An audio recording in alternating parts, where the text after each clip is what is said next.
In our fourth and final module, we studied the black grouper, or rockfish as it's known in Bermuda. We were very lucky to have the guidance of Drs. Tammy Trott and Joanna Pitt from the Bermuda Department of Environmental Protection, Marine Resources Division. They are doing a fascinating study of black groupers in Bermuda. This is our last large grouper species, and they're trying to find out where it actually breeds, its spawning, its reproductive behavior. Our portion of the project was to find out where the groupers go when they're not spawning. What are their home reefs? The hope is that the information collected by Dr. Trott and by Dr. Pitt will go to advise the government to be able to protect this species and keep the numbers up. What we're hoping is that we can avoid the local extinction of this species of grouper, which has been the fate of a number of other species in Bermuda. Fish, they are obviously an important food source. And so overfishing, first of all, depletes that food source. But also, their fish are very important for the health of our reefs. So if you overfish, then you change the dynamics on the reef, and well, we don't know exactly what may happen with the loss of fish, but the whole ecosystem. The whole ecosystem would just out of whack, you know. And our black grouper kind of one of the top They're predators? one of the top predators, yeah, definitely. Black grouper are one of the top predators, and we've fished out a lot of our top predators. Black grouper is one of the only large species that we have left.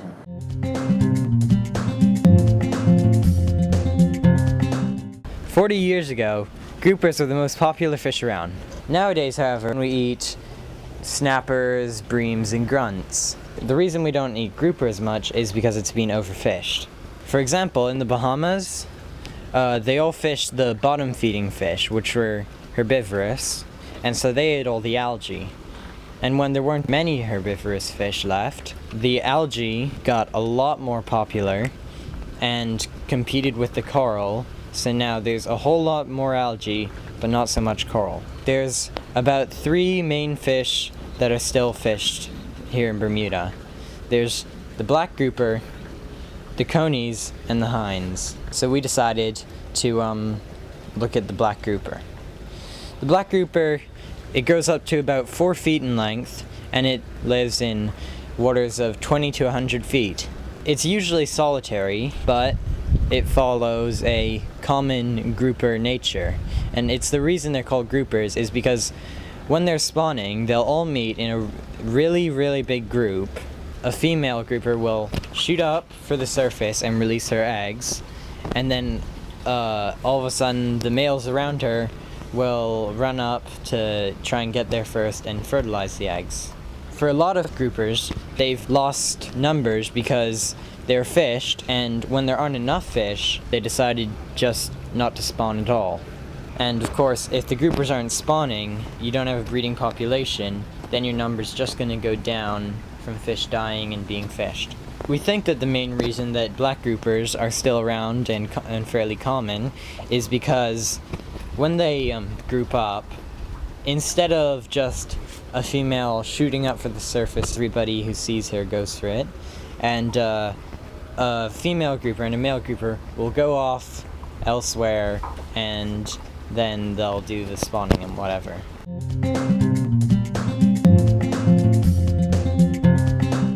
Scientists from the Marine Resources Division have been working on the project, capturing groupers, surgically inserting a sonic tag, and then re-releasing them. Using a hydrophone, which is basically an aquatic microphone, they've been able to track these groupers.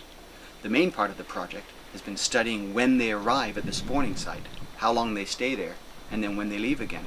And the data has been incredible. Our portion of the project was to find where they go after they leave the spawning site. We headed out in the boat with the hydrophone, basically listening underwater to see if we could find any of these groupers. Okay, so right here we have our hydrophone console, and so it's got this little cord running to the hydrophone, which is dangling, floating in the water.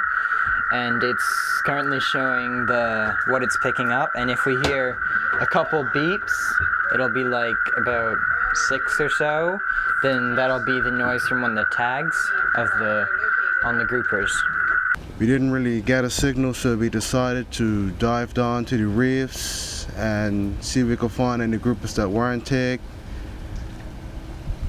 We found a few calves where we thought we might find groupers. The calves were relatively large and really was nothing in there. The only thing we really found in the calves were yellow arrow crabs and spiny lobsters. We didn't find a single grouper using the hydrophone, but some of our colleagues found about 3 groupers in caverns on the ledges. So that's how we know where we went. It was none that had been tagged, but groupers do go there after they breed. With this population density information, scientists should be able to advise government on which sections of the local reef to protect. And by doing this, they can preserve both the spawning sites and the home reefs of our local rockfish and hopefully protect this very valuable species. In actual fact, the fisheries regulations, the act and regulations that we have right now were put in place because of the lobbying of fishermen. The red hinds spawning aggregation grounds that were closed off in the 70s were closed off because fishermen lobbied for that. And there have been fisheries regulations since the colonists landed on the island in 1609. However, the fishermen felt that more needed to be done around the 1970s, and so they came up with what was known as the 26 points and presented that to government, and out of that came our Fisheries Act and regulations. And some of those fishermen that lobbied for that are still around, and some of those fishermen have been helping me with the Black Grouper project.